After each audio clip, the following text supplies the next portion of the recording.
सक्षम police times, news 112, सक्षम जनतेचा आवाज.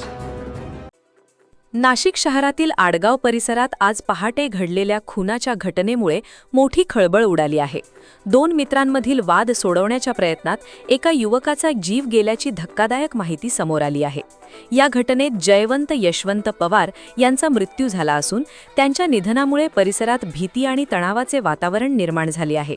प्राथमिक माहितीनुसार 2 मित्रांमध्ये सुरू असलेल्या किरकोळ भांडणाने अचानक गंभीर वळण घेतले. वाद मिटवण्यासाठी गेलेल्या जयवंत पवार यांच्यावर हल्ला करण्यात आला आणि त्यात त्यांचा मृत्यू झाला.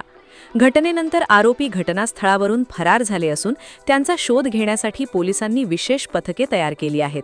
विविध ठिकाणी शोध मोहीम सुरू असून लवकरच आरोपींना अटक करण्यात येईल असा विश्वास पोलिसांनी व्यक्त केला आहे.